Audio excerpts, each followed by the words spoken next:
Everyone, ಎಲ್ಲರೂ ಹೇಗಿದ್ದೀರಾ? ಎಲ್ಲರೂ ತುಂಬ ಚೆನ್ನಾಗಿದ್ದೀರಾ ಅಂದ್ಕೊಳ್ತೀನಿ. ಯಾರೆಲ್ಲ ಫಸ್ಟ್ ಟೈಮ್ ನನ್ನ ವೀಡಿಯೋಸ್ನ ನೋಡ್ತಾ ಇದ್ದೀರಾ ದಯವಿಟ್ಟು ಸಬ್ಸ್ಕ್ರೈಬ್ ಮಾಡಿಕೊಂಡು ನೋಡಿ. ಹಾಗೆಯೇ ಯಾರೆಲ್ಲ ಆಲ್ರೆಡಿ ನನ್ನ ವೀಡಿಯೋಸ್ನ ನೋಡಿದ್ದೀರಾ ಅಥವಾ ನಿಮ್ಗೇನಾದರೂ ಇಷ್ಟ ಆಗಿದ್ರೆ, ಎಂಟರ್ಟೈನಿಂಗ್ ಅಂತ ಅನಿಸಿದ್ರೆ, ಯೂಸ್ಫುಲ್ ಅಂತ ಅನಿಸಿದ್ರೆ ನಿಮ್ಮ ಫ್ರೆಂಡ್ಸ್ ಆ್ಯಂಡ್ ಫ್ಯಾಮಿಲೀಸ್ಗೆ ಕೂಡ ಶೇರ್ ಮಾಡಿ. ಇನ್ನು ಇವತ್ತು ಸಂಡೇ ಅಂತಂದರೆ ನಮ್ಮ ಮನೆಯಲ್ಲಿ ಎಲ್ಲರೂ ಎದ್ದೇಳೋದೇ ಲೇಟು. ಸೊ ತಿಂಡಿ ಕೂಡ ಸ್ವಲ್ಪ ಲೇಟಾಗಿ ಮಾಡ್ಕೊತೀವಿ. ಸೊ ತಿಂಡಿಗೆ ಅಂತ ಹೇಳಿ ಇವತ್ತು ನಾನು ಟೊಮೊಟೊ ಗೊಜ್ಜು ಮತ್ತು ಅಕ್ಕಿ ರೊಟ್ಟಿನ ಮಾಡ್ಕೊಂಡಿದ್ದೆ. ಇನ್ನು ಮಧ್ಯಾಹ್ನಕ್ಕೆ ಸ್ವಲ್ಪ ನಾನ್ ವೆಜ್ ಕೂಡ ಮಾಡಬೇಕು. ವೀಕ್ಲಿ ಒನ್ಸ್ ಅಂತೂ ಕಂಪಲ್ಸರಿ ನಾನ್ ವೆಜ್ ಇದ್ದೇ ಇರುತ್ತೆ ನಮ್ಮ ಮನೆಯಲ್ಲಿ. ಸೊ ಆ ರೆಸಿಪಿ ಕೂಡ ಶೂಟ್ ಮಾಡೋಣ ಅಂತ ಅಂದ್ಕೊಂಡಿದ್ದೀನಿ. ನೋಡೋಣ, ನಿಮ್ಮ ಜೊತೆ ಅದನ್ನು ಕೂಡ ಶೇರ್ ಮಾಡ್ಕೊತೀನಿ. ತುಂಬಾ ಈಸಿ ರೆಸಿಪಿ, ತುಂಬಾ ಟೇಸ್ಟಿಯಾಗಿರುತ್ತೆ ಆ್ಯಂಡ್ ಬೇಗ ಕೂಡ ಮಾಡ್ಕೊಳ್ಬೋದು. ಅಂಥ ರೆಸಿಪಿನ ನಾನು ನಿಮ್ಮ ಜೊತೆ ಶೇರ್ ಮಾಡ್ಕೊಳ್ತಾ ಇದ್ದೀನಿ. ಒಂದ್ಸಲ ಟ್ರೈ ಮಾಡಿ, ತುಂಬಾ ಟೇಸ್ಟಿಯಾಗಿರುತ್ತೆ. ಇನ್ನು ಇವತ್ತು ಏನಾದರೂ ಸ್ವಲ್ಪ ಸ್ಕಿನ್ ಕೇರ್ ಕೂಡ ಮಾಡೋಣ ಅಂತ ಅಂದ್ಕೊಂಡಿದ್ದೀನಿ. ಅದನ್ನು ಕೂಡ ನಾನು ನಿಮ್ಮ ಜೊತೆ ಶೇರ್ ಮಾಡ್ಕೊಳ್ತೀನಿ. ಈಸಿಯಾಗಿಯೇ ಮನೆಯಲ್ಲಿರೋವಂಥ ಪದಾರ್ಥಗಳನ್ನ ಯೂಸ್ ಮಾಡಿಕೊಂಡು ಏನಾದರೂ ಒಂದು ಸ್ಕಿನ್ ಕೇರ್ನ ಮಾಡೋಣ ಅಂತ ಅಂದ್ಕೊಂಡಿದ್ದೀನಿ. ನೋಡೋಣ, ಅದನ್ನು ಕೂಡ ನಾನು ನಿಮ್ಮ ಜೊತೆ ಶೇರ್ ಮಾಡ್ಕೊಳ್ತೀನಿ. ಸೊ ಬನ್ನಿ, ವ್ಲಾಗ್ನ ನೋಡ್ಕೊಂಡು ಬನ್ನಿ. ಬೆಳಗ್ಗೆ ಇದೆಲ್ಲ ಸ್ವಲ್ಪ ಲೇಟ್ ಆದರೆ ಎಲ್ಲ ಕೆಲಸಗಳು ಲೇಟ್ ಆಗುತ್ತೆ. ಹಾಗೆಯೇ ದಿನ ಹೇಗೆ ಮುಗ್ದೋಗುತ್ತೆ ಅಂತಲೇ ಗೊತ್ತಾಗಲ್ಲ. ಅದರಲ್ಲೂ ಶನಿವಾರ ಭಾನುವಾರ ಅಂತೂ ಎಷ್ಟು ಫಾಸ್ಟಾಗಿ ಹೋಗುತ್ತೆ ಅಂತಲೇ ಗೊತ್ತಾಗಲ್ಲ. ವಾರ ಪೂರ್ತಿ 2 ದಿನಕ್ಕೋಸ್ಕರ ಅಥವಾ ಕೆಲವೊಬ್ಬರಿಗೆ ಸಂಡೇ ಮಾತ್ರ ರಜೆ ಇರುತ್ತೆ. ಒಂದಿನಕ್ಕೋಸ್ಕರ ಎಲ್ಲರೂ ಕಾಯ್ತಾ ಇರ್ತಾರೆ. ಆದರೆ ಒಂದಿನ ಎದ್ದು ನಮ್ಮ ಕೆಲಸಗಳನ್ನ ಮುಗಿಸ್ಕೊಳ್ಳೋ ಅಷ್ಟರಲ್ಲೇ ಫಟ್ ಅಂತ ಮುಗ್ದೋಗ್ಬಿಟ್ಟಿರುತ್ತೆ.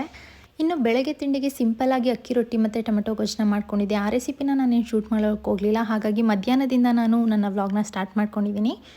ಇನ್ನು ಚಿಕನ್ ಎಲ್ಲ ತೊಗೊಂಬಂದರೆ ಅದು ನನ್ನ ಹಸ್ಬೆಂಡೇ ಎಲ್ಲ ಕ್ಲೀನ್ ಮಾಡಿ ಕೊಟ್ಬಿಡ್ತಾರೆ. ನಾನು ಅದನ್ನೆಲ್ಲ ಅಷ್ಟು ಕ್ಲೀನ್ ಮಾಡೋದಕ್ಕೆ ಹೋಗೋದಿಲ್ಲ. ತೊಗೊಂಬಂದಾಗಲೇ ಸ್ವಲ್ಪ ಮಧ್ಯಾಹ್ನ ಲೇಟೇ ಆಗೋಗ್ಬಿಟ್ಟಿತ್ತು. ಆಲ್ಮೋಸ್ಟ್ 1:30-2 ಗಂಟೆಲಿ ತೊಗೊಂಬಂದಿದ್ದು. ಆವಾಗ ಅಡುಗೆ ಮಾಡೋದಕ್ಕೆ ಸ್ಟಾರ್ಟ್ ಮಾಡಿಕೊಂಡೆ. ತಿಂಡಿ ಸ್ವಲ್ಪ ಲೇಟಾಗಿ ತಿಂದಿರ್ತಾರಲ್ವ, ಊಟನ ಸ್ವಲ್ಪ ಲೇಟಾಗೆ ಕೊಟ್ಟರು ಏನಿಲ್ಲ, ಅಡ್ಜಸ್ಟ್ ಮಾಡ್ಕೊತಾರೆ. ಸಂಡೇ ಇದೇ ಟೈಮ್ಗೆ ತಿಂಡಿ ಊಟ ಎಲ್ಲ ಆಗಲೇಬೇಕು ಅಂತ ಏನಿಲ್ಲ. ಇನ್ನು ಸ್ವಲ್ಪ ಮಾವಿನ ಹಣ್ಣೆಲ್ಲ ಇತ್ತು, ಅದನ್ನೆಲ್ಲ ಕಟ್ ಮಾಡಿಕೊಂಡು ತಿಂದು ನಂತರ ನಾನು ಇಲ್ಲಿ ಅಡುಗೆ ಮಾಡ್ಕೊತಾ ಇದ್ದೀನಿ. ಇನ್ನು ನಮ್ಮ ಮನೆಯಲ್ಲಿ ನಾನ್ ವೆಜ್ ಮಾಡಿದ್ರೆ ಯಾವಾಗಲೂ ಒಂದು ವೆರೈಟಿ ಅಂತೂ ಇರೋದೇ ಇಲ್ಲ, 2 ಅಥವಾ 3 ವೆರೈಟಿನೇ ಇರುತ್ತೆ. ಸೊ ಫಸ್ಟು ಸಾಂಬಾರು ಮಾಡಿ ಇಟ್ಕೊಂಡ್ಬಿಡೋಣ ಅಂತೇಳಿ ಮೊಟ್ಟೆ ಕೋಳಿನ ತೊಗೊಂಬಂದಿದ್ವಿ. ಮೊದಲು ಸಾಂಬಾರು ಮಾಡಿ ಕೊಟ್ಬಿಟ್ರೆ ಅಟ್ಲೀಸ್ಟ್ ಊಟ ಮಾಡ್ಕೊತಾರೆ. ಸಂಜೆ ಟೈಮಂಗೆ ಅಥವಾ ರಾತ್ರಿಗೆ ಫ್ರೈನ ತಿಂತಾರೆ ಅಂತ ಹೇಳ್ಬಿಟ್ಟು ಫಸ್ಟು ಸಾಂಬಾರ್ಗೆ ಮಾಡ್ಕೊತಾ ಇದ್ದೀನಿ. ಈ ಸಾಂಬಾರು ರೆಸಿಪಿನ ನಾನು ಆಲ್ರೆಡಿ ಶೇರ್ ಮಾಡಿರೋದ್ರಿಂದ ಇಲ್ಲಿ ಕಂಪ್ಲೀಟ್ ರೆಸಿಪಿನ ನಾನು ಇಲ್ಲಿ ಶೇರ್ ಮಾಡ್ಕೊತಾ ಇಲ್ಲ.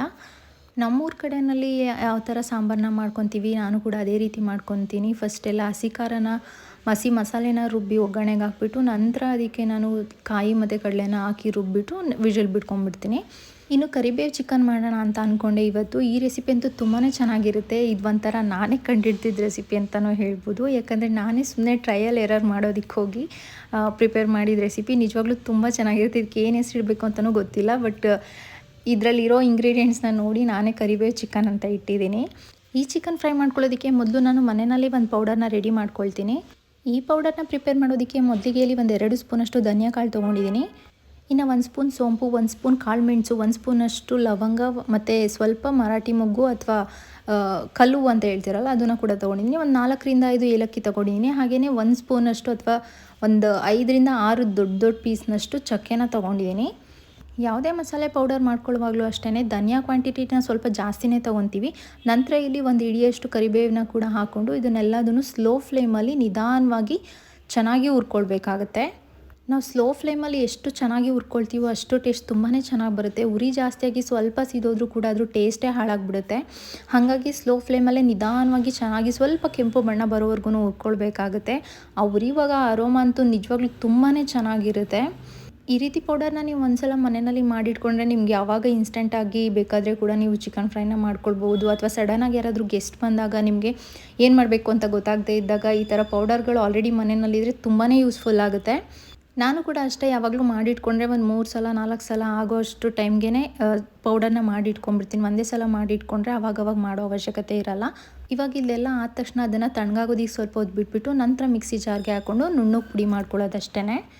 ಇನ್ನು ಈ ಪೌಡರ್ನ ನೀವು ಮೊಟ್ಟೆ ಫ್ರೈ ಮಾಡಿಕೊಂಡ್ರೆ ಕೂಡ ಮಾಡ್ಕೊಳ್ಬೋದು. ಅಥವಾ ಪಲ್ಯಗಳೇನಾದರೂ ಮಾಡಿದಾಗ ಸ್ವಲ್ಪ ಡಿಫ್ರೆಂಟ್ ಟೇಸ್ಟ್ ಇರಲಿ ಅಂದರೆ ಅದಕ್ಕೂ ಕೂಡ ಒಂದೇ 1 ಸ್ಪೂನಷ್ಟನ್ನ ಆ್ಯಡ್ ಮಾಡ್ಕೊಬೋದು. ತುಂಬಾ ಟೇಸ್ಟ್ ಚೆನ್ನಾಗಿರುತ್ತೆ. ಕೆಲವೊಂದು ಸಲ ನಾನು ಇದನ್ನು ಪಲಾವ್ಗೆ ಕೂಡ ಹಾಕ್ಕೊಂಡು ಮಾಡ್ಕೊತೀನಿ. ತುಂಬಾ ಟೇಸ್ಟ್ ಚೆನ್ನಾಗಿ ಬರುತ್ತೆ.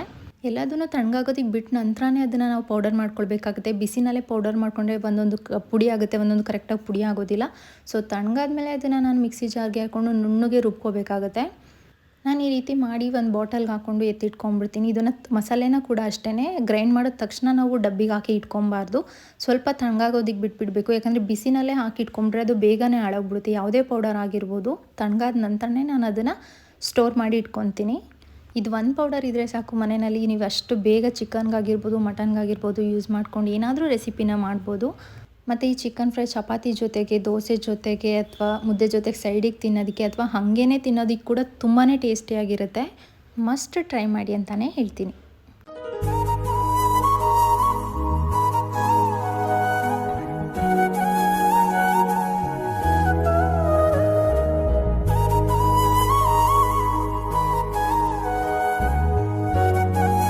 ಇನ್ನು ಈ ರೆಸಿಪಿನ ಮಾಡೋದಕ್ಕೆ ನಾವು ಚಿಕನ್ನ ಮ್ಯಾರಿನೇಷನ್ ಮಾಡ್ಕೊಳ್ಬೇಕಾಗುತ್ತೆ. ಅದಕ್ಕೆ ನಾನಿಲ್ಲಿ 1-2 ಸ್ಪೂನಷ್ಟು ಮೊಸರನ್ನ ತೊಗೊಂಡಿದ್ದೀನಿ. ಅದಕ್ಕೆ ಸ್ವಲ್ಪ ಅರಿಶಿನದ ಪುಡಿ ಮತ್ತು 1-2 ಸ್ಪೂನಷ್ಟು ಅಥವಾ ನಿಮಗೆ ಖಾರಕ್ಕೆ ಎಷ್ಟು ಬೇಕೋ ಅಷ್ಟು ಅಚ್ಚ ಖಾರದ ಪುಡಿನ ಹಾಕ್ಕೊಳ್ಬೋದು. ನಾನಿಲ್ಲಿ 1-1.5 ಸ್ಪೂನಷ್ಟು ಹಾಕ್ಕೊಂಡಿದ್ದೀನಿ. ನಂತರ ಮನೆಯಲ್ಲಿ ಇವಾಗ ಏನು ಮಾಡ್ಕೊಂಡ್ವಿ ನಾವು ಪೌಡರು, ಅದನ್ನು ಕೂಡ ಇವಾಗ 2-2.5 ಅಥವಾ 3 ಸ್ಪೂನ್ ಕೂಡ ನೀವು ಹಾಕ್ಕೋಬೋದು. ನಾನಿಲ್ಲಿ 1 kg ಚಿಕನ್ಗೆ ತೊಗೊಂಡಿರೋದ್ರಿಂದ 3 ಸ್ಪೂನಷ್ಟು ಹಾಕ್ಕೊಂಡಿದ್ದೀನಿ.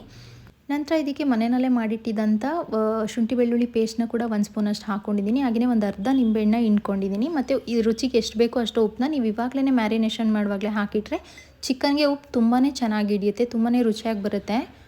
ಇದನ್ನೆಲ್ಲ ಚೆನ್ನಾಗಿ ಯಾವುದೇ ರೀತಿ ಗಂಟು ಅಥವಾ ಮೊಸರು ಹಾಗೆಯೇ ಎಪ್ಪೆ ರೀತಿಯಲ್ಲಿ ಇಲ್ದಿರೋ ಥರ ನೀಟಾಗಿ ಮಿಕ್ಸ್ ಮಾಡಿಕೊಂಡು ನಂತರ ಇದಕ್ಕೆ ತೊಳೆದಿಟ್ಟಿರೋಂಥ ಚಿಕನ್ನ ಚೆನ್ನಾಗಿ ಮಿಕ್ಸ್ ಮಾಡಿ ಒಂದು 15 ನಿಮಿಷ ಅಥವಾ 20 ನಿಮಿಷ ನೀವು ಎತ್ತಿಟ್ಕೊಂಡ್ರೆ ಸಾಕು.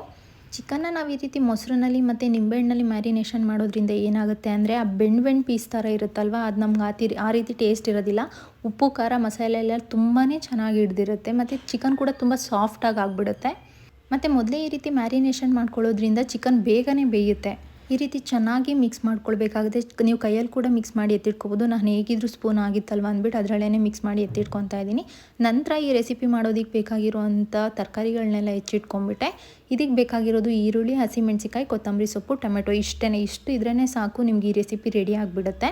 ಇದನ್ನು ಮಾಡ್ಕೊಳ್ಳೋ ಪ್ರೋಸೆಸ್ ಕೂಡ ಅಷ್ಟೇ ಈಸಿ. ಒಂದು ಪ್ಯಾನ್ಗೆ ಸ್ವಲ್ಪ ಆಯಿಲ್ನ ಹಾಕ್ಕೊಳ್ಳಿ. ನೀವು ತುಪ್ಪನ ಕೂಡ ಇದಕ್ಕೆ ಸೇರಿಸ್ಕೊಬೋದು. ನಾನಿವತ್ತು ತುಪ್ಪನ ಆ್ಯಡ್ ಮಾಡಿಲ್ಲ, ಯಾಕಂದರೆ ನಾನು ಎಣ್ಣೆನ ಸ್ವಲ್ಪ ಕಡಿಮೆನೇ ಯೂಸ್ ಮಾಡ್ತೀನಿ. ಹಾಗಾಗಿ ಸ್ವಲ್ಪ ಎಣ್ಣೆ ಹಾಕ್ಕೊಂಡು ಇದಕ್ಕೆ ಎಲ್ಲ ರೀತಿಯ ಸ್ಪೈಸಸ್ ಮತ್ತು ಕಸೂರಿ ಮೇಥಿನ ಕೂಡ ಹಾಕ್ಕೊಂಡು 1-2 ನಿಮಿಷ ಫ್ರೈ ಮಾಡಿಕೊಂಡು ಅದಕ್ಕೆ ಇವಾಗ ನಾನು ಕರಿಬೇವು ಸೊಪ್ಪನ್ನ ಕೂಡ ಈ ಹಂತದಲ್ಲಿ ಒಂದು ಸಲ ಹಾಕ್ಕೊತೀನಿ.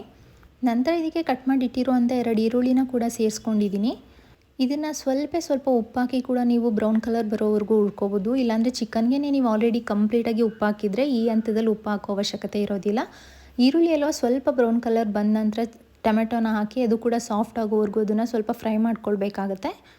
ಚಿಕನ್ಗೆ ಆಲ್ರೆಡಿ ಉಪ್ಪು ಹಾಕಿರೋದ್ರಿಂದ ಉಪ್ಪನ್ನ ನೀವು ನೋಡಿ ಹಾಕ್ಕೊಳ್ಬೇಕಾಗುತ್ತೆ. ಪದೇ ಹಾಕೋದಕ್ಕೆ ಹೋಗ್ಬಿಡಿ. ಚಿಕನ್ಗೆ ಮ್ಯಾರಿನೇಷನ್ಗೆ ಕಂಪ್ಲೀಟಾಗಿ ಹಾಕ್ಬಿಡಿ ಅಥವಾ ಈರುಳ್ಳಿಗೆ ಸ್ವಲ್ಪ ಹಾಕಿಬಿಟ್ಟು ಚಿಕನ್ ಮ್ಯಾರಿನೇಷನ್ಗೆ ಸ್ವಲ್ಪ ಹಾಕಿ ಕೂಡ ಇಟ್ಕೊಬೋದು. ನಂತರ ಟೊಮೆಟೊ ಎಲ್ಲ ಸಾಫ್ಟ್ ಆದ ತಕ್ಷಣ ಇದಕ್ಕೆ ನಾನು ಮ್ಯಾರಿನೇಷನ್ ಮಾಡಿಟ್ಟಿದ್ದಂಥ ಚಿಕನ್ನೆಲ್ಲ ಕಂಪ್ಲೀಟಾಗಿ ಹಾಕಿ ಚೆನ್ನಾಗಿ ಇದನ್ನು ಒಂದ್ಸಲ ಮಿಕ್ಸ್ ಮಾಡ್ಕೊಳ್ತೀನಿ. ಒಗ್ಗರಣೆ ಹಾಕಿದ್ವಲ್ವ ಅದೆಲ್ಲ ಇದಕ್ಕೆ ಚಿಕನ್ ಜೊತೆಗೆ ಚೆನ್ನಾಗಿ ಮಿಕ್ಸ್ ಆಗೋ ರೀತಿಯಲ್ಲಿ ಮಿಕ್ಸ್ ಮಾಡಿಕೊಂಡು ಇದಕ್ಕೆ ನಾನು ಪ್ಲೇಟ್ ಮುಚ್ಚಿಬಿಟ್ಟು ಒಂದು 5-6 ನಿಮಿಷ ಚೆನ್ನಾಗಿ ಬೇಯಿಸ್ಕೊತೀನಿ. ಈ ಚಿಕನ್ನಲ್ಲಿರುವಂಥ ಕಂಪ್ಲೀಟಾಗಿ ನೀರೆಲ್ಲ ಬಿಟ್ಕೊಂಡು ಅದೇ ನೀರಿನಲ್ಲಿ ಈ ಚಿಕನ್ ಡ್ರೈ ಆಗಬೇಕಾಗುತ್ತೆ. ನಾವು ಯಾವುದೇ ರೀತಿ ಎಕ್ಸ್ಟ್ರಾ ನೀರನ್ನ ಆ್ಯಡ್ ಮಾಡೋದಾಗಲಿ ಏನೇ ಆಗಲಿ ಮಾಡಬಾರ್ದು. ಇವಾಗ ನೀವೇನು ನೋಡ್ತಾ ಇದ್ದೀರಾ, ಇದು ಕಂಪ್ಲೀಟಾಗಿ ಆ ಚಿಕನ್ನಲ್ಲಿ ಇದ್ದಿದ್ದಂಥ ನೀರು ಬಿಟ್ಕೊಂಡಿರೋದು. ಇದನ್ನು ಕಂಪ್ಲೀಟಾಗಿ ನಾವು ಡ್ರೈ ಮಾಡಬೇಕಾಗುತ್ತೆ. ಅಲ್ಲಿವರೆಗೂ ಇದನ್ನು ಬೇಯಿಸ್ಕೊಂಡ್ರೆ ಸಾಕು. ಒಂದು 15-20 ನಿಮಿಷದಷ್ಟರಲ್ಲೇ ಈ ಚಿಕನ್ ಫ್ರೈ ರೆಡಿ ಆಗಿಬಿಡುತ್ತೆ. ಇವಾಗ ನೀವು ನೋಡ್ಬೋದು ಆಲ್ಮೋಸ್ಟ್ 75% ಅಷ್ಟು ನೀರು ಡ್ರೈ ಆಗಿ ಹೋಗ್ಬಿಟ್ಟಿದೆ. ಈ ಹಂತದಲ್ಲಿ ನಾನು ಇದಕ್ಕೆ ಹೆಚ್ಚಿಟ್ಕೊಂಡಿದ್ದಂಥ ಹಸಿಮೆಣಸಿನ್ಕಾಯಿ ಮತ್ತು ಸ್ವಲ್ಪ ಕರಿಬೇವಿನ ಸೊಪ್ಪು ಮತ್ತೆ ಹಾಕ್ಕೊತಾ ಇದ್ದೀನಿ. ಮತ್ತು ಹೆಚ್ಚಿಟ್ಕೊಂಡಿದ್ದಂಥ ಕೊತ್ತಂಬರಿ ಸೊಪ್ಪು ಇದನ್ನು ಕೂಡ ಚೆನ್ನಾಗಿ ಹಾಕಿ ಇವಾಗ ಮಿಕ್ಸ್ ಮಾಡ್ಕೊತಾ ಇದ್ದೀನಿ. ಇದನ್ನು ಇವಾಗ ಹಾಕಿ ಮಿಕ್ಸ್ ಮಾಡಿ ನಾವು ಒಂದು ಸಲ ಪ್ಲೇಟ್ ಮುಚ್ಚಿಬಿಟ್ಟು ಎಣ್ಣೆ ಎಲ್ಲ ಬಿಟ್ಕೊಳ್ಳೋವರೆಗೂ ಡ್ರೈ ಮಾಡ್ಕೊಂಬಿಟ್ರೆ ಸಾಕು. ಅಥವಾ ನೀವು ಹಾಗೇ ಡ್ರೈ ಮಾಡ್ಕೊತೀನಿ ಅಂದರೆ ಕೂಡ ಅದೇ ರೀತಿ ಮಾಡ್ಕೊಳ್ಬೋದು. ತುಂಬಾ ಟೇಸ್ಟಿಯಾಗಿರುತ್ತೆ. ಇನ್ನು ಇದು ಡ್ರೈ ಮಾಡೋದಕ್ಕಿಟ್ಟು ಅಷ್ಟರಲ್ಲೇ ಸಾಂಬಾರು ಕೂಡ ರೆಡಿ ಆಗೋಯ್ತು. ಸರಿ ಮುದ್ದೆ ಕೂಡ ಮಾಡ್ಕೊಂಬಿಡೋಣ ಅಂತ ಹೇಳಿ ಮಧ್ಯಾಹ್ನಕ್ಕೆ ಇವತ್ತು ಮುದ್ದೆನ ಕೂಡ ಮಾಡ್ಕೊಂಡಿದ್ದೆ.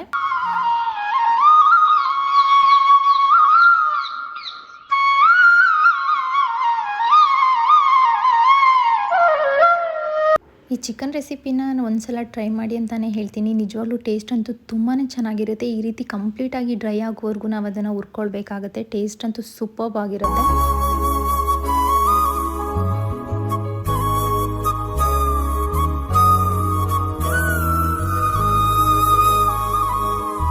ಈ ಚಿಕನ್ ಫ್ರೈ ರೆಸಿಪಿ ಅಂತೂ ಚಪಾತಿ ಜೊತೆಗೆ, ದೋಸೆ ಜೊತೆಗೆ ಅಥವಾ ರಸಮ್ನೆಲ್ಲ ನೀವು ಯಾವಾಗ ಮಾಡ್ಕೊತೀರಾ ರಸಮ್ ಜೊತೆ, ರೈಸ್ ಜೊತೆ ತುಂಬಾ ಟೇಸ್ಟಿಯಾಗಿರುತ್ತೆ. ನೀವು ಹಾಗೆ ಕೂಡ ತಿನ್ಬೋದು. ಇದನ್ನು ತುಂಬಾ ರುಚಿಯಾಗಿರುತ್ತೆ. ಒಂದು ಸಲ ಟ್ರೈ ಮಾಡಿ. ಯಾರಾದರೂ ಟ್ರೈ ಮಾಡಿದರೆ ನನಗೆ ಕಾಮೆಂಟ್ ಸೆಕ್ಷನಲ್ಲಿ ಹೇಗಿತ್ತು ಅಂತ ತಿಳಿಸಿ.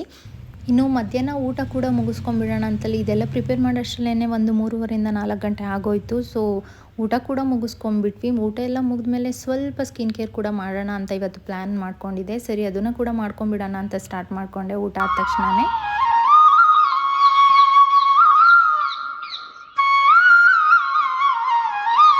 ನಾನಂತೂ ಅಷ್ಟಾಗಿ ಹೆಚ್ಚಾಗಿ ಸ್ಕಿನ್ ಕೇರ್ ಬಗ್ಗೆ ಎಲ್ಲ ತುಂಬ ತಲೆ ಕೆಡ್ಸ್ಕೊಳ್ಳೋದಕ್ಕೆ ಹೋಗಲ್ಲ. ಸೊ ಹಾಗಾಗಿ ಫೇಸ್ ಎಲ್ಲ ಸ್ವಲ್ಪ ಡಲ್ ಆಗಿದೆ ಅಂತ ಅನ್ನಿಸ್ತಾಯಿತ್ತು. ಸರಿ ಇವತ್ತೇನಾದ್ರು ಸ್ಕಿನ್ ಕೇರ್ ಮಾಡ್ಕೊಳ್ಳೋಣ ಅಂತ ಹೇಳಿ ಮಾಡ್ಕೊತಿದ್ದೆ.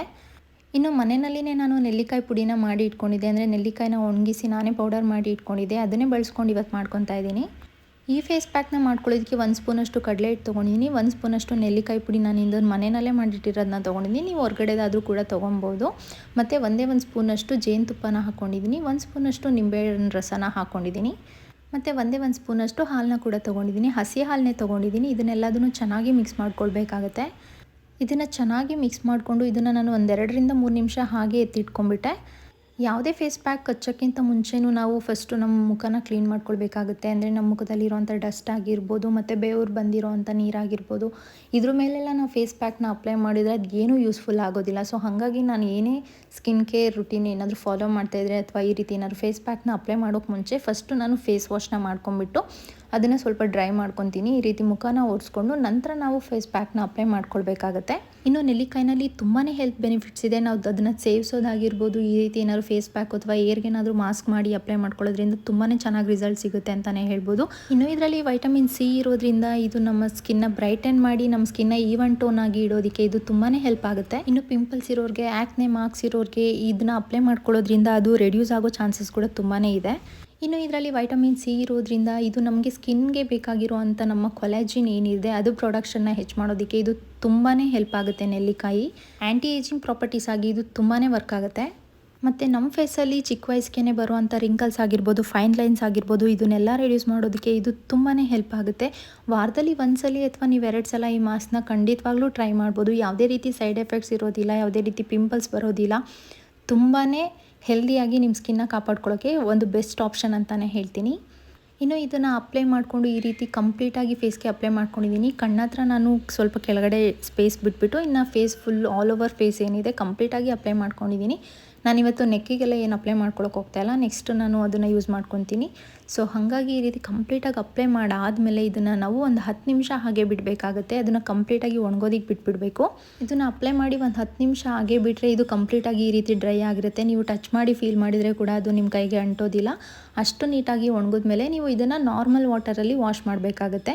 ಅಂದರೆ ಯಾವುದೇ ರೀತಿ ಫೇಸ್ ವಾಶು ಅಥವಾ ಸೋಪು ಯಾವುದನ್ನು ಬಳಸ್ತೀರಾ, ಬರೀ ನೀರಲ್ಲಿ ನೀವು ಈ ರೀತಿ ವಾಶ್ ಮಾಡ್ಕೋಬೋದು. ನೀವೇ ನೋಡ್ತಾ ಇರ್ಬೋದು ಎಷ್ಟು ಚೆನ್ನಾಗಿ ಒಂಥರ ಗ್ಲೋ ಬಂದಿದೆ ಅಂತಲೇ ಹೇಳ್ಬೋದು. ತುಂಬ ಶೈನಿಂಗ್ ಆಗಿ ಕಾಣಿಸ್ತಾ ಇದೆ ಅಂತಲೇ ಹೇಳ್ತೀನಿ. ನಾನಿಲ್ಲಿ ಯಾವುದೇ ರೀತಿ ಫೇಸ್ ವಾಶ್ನ ಯೂಸ್ ಮಾಡಿಲ್ಲ, ಸೋಪ್ನ ಯೂಸ್ ಮಾಡಿಲ್ಲ. ಆದ್ರೂ ಎಷ್ಟು ಬ್ರೈಟಾಗಿ ಕಾಣಿಸ್ತಾ ಇದೆ. ಮತ್ತು ಸ್ಕಿನ್ ಅಂತೂ ಫೀಲ್ ಮಾಡೋದಕ್ಕೆ ತುಂಬಾ ಸಾಫ್ಟಾಗಿ ಅನಿಸ್ತಾ ಇತ್ತು. ಬೇಬಿ ಸ್ಕಿನ್ ಥರ ಫೀಲ್ ಆಗ್ತಾಯಿತ್ತು. ನಿಜವಾಗ್ಲೂ ಒಳ್ಳೆ ರಿಸಲ್ಟ್ ಕೊಡುತ್ತೆ ಅಂತಲೇ ಹೇಳ್ತೀನಿ. ಚಿಕ್ಕ ಚಿಕ್ಕ ಸಣ್ಣ ಪಿಂಪಲ್ಸ್ ಇದ್ದರೆ ಅಥವಾ ಈ ಸೆಕೆಗೆಲ್ಲ ಆಗುತ್ತಲ್ಲ ಆ ಥರ ಪಿಂಪಲ್ಸ್ ಇದ್ದರೆ ಕೂಡ ನೀವು ಇದನ್ನು ಯೂಸ್ ಮಾಡ್ಬೋದು. ಒಳ್ಳೆ ರಿಸಲ್ಟ್ ಕೊಡುತ್ತೆ ಖಂಡಿತವಾಗ್ಲೂ. ಒಂದು ರೀತಿ ಇನ್ಸ್ಟೆಂಟ್ ಗ್ಲೋ ಕೊಡುತ್ತೆ ಅಂತಲೇ ಹೇಳ್ಬೋದು. ತುಂಬಾ ಚೆನ್ನಾಗಿ ಅನ್ನಿಸ್ತು ನನಗಂತೂ. ನನ್ನ ಸ್ಕಿನ್ನ ನಾನೇ ಫೀಲ್ ಮಾಡಿದಾಗ ನಿಜವಾಗ್ಲೂ ತುಂಬಾ ಚೆನ್ನಾಗಂತ ಅನ್ನಿಸ್ತು. ನಾವು ಮನೆಯಲ್ಲೇ ಸಿಗುವಂಥ ಈ ರೀತಿ ಪದಾರ್ಥಗಳನ್ನ ಬಳಸ್ಕೊಳ್ಳೋದ್ರಿಂದ ನಮ್ಗೆ ಯಾವುದೇ ರೀತಿ ಸೈಡ್ ಎಫೆಕ್ಟ್ಸ್ ಇರೋದಿಲ್ಲ. ಅದು ಒಂದು ಬೆಸ್ಟ್ ಅಂತಲೇ ಹೇಳ್ತೀನಿ. ಇನ್ನು ಇದೆಲ್ಲದು ಮುಗಿಸ್ಕೊಳ್ಳೋಷ್ಟರಲ್ಲೇ ಸಂಜೆ ಆಗೋಗ್ಬಿಟ್ಟಿತ್ತು. ಒಂದು 6 ಗಂಟೆ ಆಗೋಗ್ಬಿಟ್ಟಿತ್ತು. ಸರಿ ಸಂಜೆ ಸ್ವಲ್ಪ ಹೊರಗಡೆ ಕೆಲಸ ಇತ್ತು, ಹೋಗ್ಬಿಟ್ಟು ಬಂದುಬಿಡೋಣ ಅಂತ ಅದನ್ನು ಮುಗಿಸ್ಕೊಳ್ಳೋಣ ಅಂತ ಹೇಳಿ ಹೋದ್ವಿ. ನಾನು ನನ್ನ ಹಸ್ಬೆಂಡ್ ಹೋಗಿದ್ವಿ. ನಾನು ಒಂದು ಮೈಕ್ನ ಪರ್ಚೇಸ್ ಮಾಡಿದ್ದೆ. ಅದ್ರ ರಿಲೇಟೆಡ್ ಸ್ವಲ್ಪ ವರ್ಕ್ ಇತ್ತು. ಅದಕ್ಕೋಸ್ಕರ ಹೊರಗಡೆ ಹೋಗಿ ಅದನ್ನು ಕೂಡ ಮುಗಿಸ್ಕೊಂಡು ಬಂದ್ವಿ. ಇನ್ನು ನೈಟ್ ಊಟಕ್ಕೆ ಕೂಡ ಮಧ್ಯಾಹ್ನ ಮಾಡಿದ್ದೆ ಚಿಕನ್ ಸಾಂಬಾರೆಲ್ಲ ಹಾಗೆ ಇತ್ತು. ಸರಿ ಅದೇ ಆಗುತ್ತೆ ಅಂತ ಹೇಳಿ ಇನ್ನು ವೀಡಿಯೋ ಏನು ಕಂಟಿನ್ಯೂ ಮಾಡೋಕ್ಕೆ ಹೋಗಲಿಲ್ಲ. ಈ ವ್ಲಾಗ್ನ ಕೂಡ ನಾನು ಇಲ್ಲೇ ಎಂಡ್ ಮಾಡ್ತಾ ಇದ್ದೀನಿ. ಈ ವಿಡಿಯೋ ಏನಾದರೂ ನಿಮಗೆ ಇಷ್ಟ ಆದರೆ ದಯವಿಟ್ಟು ನನ್ನ ಚಾನಲ್ನ ಸಬ್ಸ್ಕ್ರೈಬ್ ಮಾಡ್ಕೊಳ್ಳಿ. ಹಾಗೆ ಇದೇ ರೀತಿ ಸಪೋರ್ಟ್ ಮಾಡ್ತೀನಿ. ನಿಮ್ಮ ಫ್ರೆಂಡ್ಸ್ ಆ್ಯಂಡ್ ಫ್ಯಾಮಿಲೀಸ್ಗೆ ಕೂಡ ನನ್ನ ವೀಡಿಯೋಸ್ನ ಶೇರ್ ಮಾಡಿ. Thank you.